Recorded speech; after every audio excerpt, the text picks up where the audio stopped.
ابتدا ہے رب جلیل کے بابرکت نام سے جو دلوں کے بھید خوب جانتا ہے۔ دیکھتی آنکھوں سنتے کانوں صابری میاں کا سلام پہنچے۔ پرانے زمانے کی بات ہے، کسی ملک پر ایک بادشاہ حکومت کرتا تھا جو نہایت رحم دل اور انتہائی خوش اخلاق تھا۔ یہی وجہ تھی کہ اس کی رعایا اس نیک دل بادشاہ سے بہت خوش تھی۔ ایک رات بادشاہ نے خواب دیکھا جس میں اسے ایک گیدڑ ایک رسی میں لٹکا ہوا نظر آیا۔ خواب کی وجہ سے بادشاہ بہت پریشان ہوا، وہ رات بھر سو نہیں سکا۔ صبح ہوتے ہی اس نے سارے وزیروں اور دانشوروں کو دربار میں بلایا۔ بادشاہ نے اپنا خواب بیان کیا اور سب سے اپنی تعبیر پوچھی۔ سبھی سوچ سوچ کر پریشان ہو گئے، پر کسی کو بھی خواب کی تعبیر سمجھ میں نہیں آ رہی تھی، جبکہ بادشاہ کو ہر حال میں اپنے خواب کی تعبیر چاہیے تھی۔ اس لیے اس نے اعلان عام کروایا کہ جو کوئی بھی مجھے خواب کی تعبیر بتائے گا اسے انعامات سے مالا مال کر دیا جائے گا۔ یہ سوچ کر بہت سے لوگ انعام کی لالچ میں اور کئی خود کو عقل مند کہلانے کے لالچ میں تعبیر بتانے لگ گئے، مگر سب ناکام ہو گئے۔ ایک غریب کسان جسے کسی وڈیرے کی زمین پر کام کرتے ہوئے کافی عرصہ گزر چکا تھا، لیکن اس کا قرض ختم ہونے کا نام ہی نہیں لے رہا تھا۔ سارا منافع تو ظالم وڈیرا ہی کھا جاتا۔ سالہ سال محنت کرنے کے باوجود کسان کی وہی بھوک اور بدحالی برقرار تھی۔ اس نے سوچا کہ کیوں نہ قسمت آزمائی جائے اور بادشاہ کو اس کے خواب کی تعبیر بتائی جائے۔ کیا معلوم خوش ہو کر بادشاہ سلامت انعامات سے نواز دے۔ صبح ہوتے ہی غریب کسان شاہی محل کی طرف چل پڑا۔ چلتے چلتے راستے میں اس کی نظر ایک سفید پوش بزرگ پر پڑی جو ایک سایہ دار درخت کے نیچے بیٹھے ہوئے تھے۔ کسان نے آگے بڑھ کر انہیں باادب انداز میں سلام پیش کیا اور اپنے آنے کا مقصد بیان کیا۔ بزرگ نے تحمل سے اس کی بات سنی اور بتایا کہ یہ تو ایک معمولی بات ہے، تم وعدہ کرو کہ انعام میں جو رقم ملے گی اس کا آدھا حصہ مجھے بھی دو گے، تو پھر میں تمہیں بادشاہ کے خواب کی تعبیر بتانے کے لیے تیار ہوں۔ کسان نے وعدہ کر لیا۔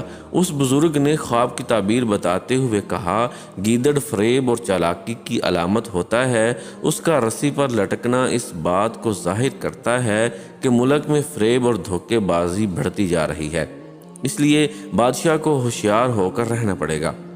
کسان سیدھا بادشاہ سلامت کے دربار میں آیا اور اسے خواب کی تعبیر بتائی۔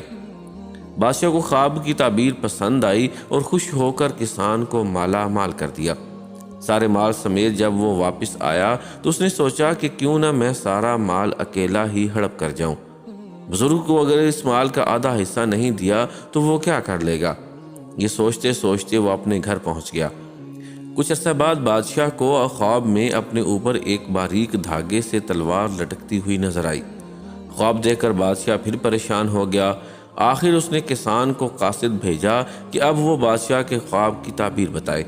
کسان یہ بات سن کر پریشان ہو گیا اور مجبور ہو کر دوبارہ سفید پوش بزرگ کے پاس جا کر منت سماجت کر کے خواب کی تعبیر پوچھی۔ بزرگ نے اسے خواب کی تعبیر یوں بتائی کہ تلوار جنگ کی تیاری کی علامت ہے، جس کے لیے بادشاہ کو بھی اچانک حملہ ہو جانے کے لیے تیاری کرنا پڑے گی۔ آخر میں بزرگ نے دوبارہ اپنا آدھا حصہ مانگا اور کسان نے حامی بھر لی۔ کسان بادشاہ سلامت کے دربار میں پہنچا اور خواب کی تعبیر سنائی، جسے سن کر بادشاہ بہت خوش ہوا اور پہلے کی طرح کسان کو انعامات سے نوازا۔ اس دفعہ وہ جیسے ہی دربار سے لوٹا تو راستے میں انہی سفید پوش بزرگ کو اپنا منتظر پایا۔ بزرگ نے اس سے اپنا آدھا حصہ مانگا۔ کسان نے آؤ دیکھا نہ تاؤ تلوار نکال کر بزرگ پر وار کر دیا، جس سے بزرگ کا ایک بازو زخمی ہوا، لیکن وہ خاموش رہا، جبکہ کسان جو اب لالچی ہو گیا تھا سارا مال اپنے ساتھ لے کر چل دیا۔ اتفاق سے بادشاہ کو پھر تیسرا خواب نظر آیا جس میں اسے ایک ذبح کی ہوئی بکری نظر آئی۔ بادشاہ نے دوبارہ قاصد بھیجا اور کسان کو طلب کیا اور یہ پیغام دیا کہ آ کر میرے خواب کی تعبیر بتاؤ کہ اس خواب کا کیا مطلب ہے۔ کسان بہت پریشان ہوا اور آخر کار تیسری مرتبہ شرمندہ ہو کر بزرگ کی طرف روانہ ہوا۔ بزرگ نے اس لالچی کسان کو دیکھتے ہی غصے سے منہ پھیر لیا۔ کسان بزرگ کے پاؤں میں گر گیا اور گڑ گڑا کر اپنی کی ہوئی غلطیوں کی معافی مانگی اور وعدہ کیا کہ اب دھوکہ نہیں دوں گا، انشاءاللہ اس مرتبہ آپ کا حصہ ضرور ملے گا۔ بزرگ نے تحمل مزاجی سے کام لیتے ہوئے کسان کو معاف کر دیا اور خواب کی تعبیر بھی بتائی۔ چونکہ بکری امن کی نشانی ہے، اس لیے اب بادشاہ کے ملک میں امن و امان ہوگا اور لوگ بکریوں کی طرح امن و امان سے رہیں گے اور دھوکہ بازی، کساد بازاری اور فریب سے دور رہیں گے۔ کسان نے جب بادشاہ کو خواب کی تعبیر بتائی تو بادشاہ کو یہ تعبیر بھی بہت پسند آئی، کیونکہ اس مرتبہ خواب کی تعبیر دل مول لینے والی اور خوشگوار تھی۔ کسان کو پہلے سے بھی زیادہ نوازا گیا۔ اس دفعہ کسان نے پہلے والا مال اور اب والا انعام و کرام ملا کر سارا مال لا کر بزرگ کے قدموں میں رکھ دیا۔ مجھے معاف کرنا بزرگ صاحب، دولت کی لالچ میں آ کر مجھ سے خطا ہوئی ہے، میں اپنی غلطی پر شرمندہ ہوں، خدا کے لیے مجھے معاف کر دے اور میں اپنے گناہ پر معافی کا طلبگار ہوں۔ یہ ساری دولت اپنے پاس رکھ لیں اور مجھے معاف کر دیں۔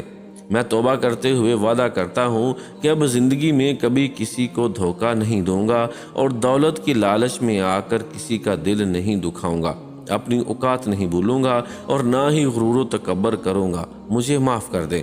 بزرگ جو بہت پہنچے ہوئے درویش تھے نہایت نرمی سے بولے، حقیقت میں آپ کا کوئی قصور نہیں، کیونکہ جب پہلی بار آپ میرے پاس آئے تھے تو اس وقت ملک میں فریب اور مکاری کا دور تھا، اس لیے آپ بھی ٹھگ نکلے۔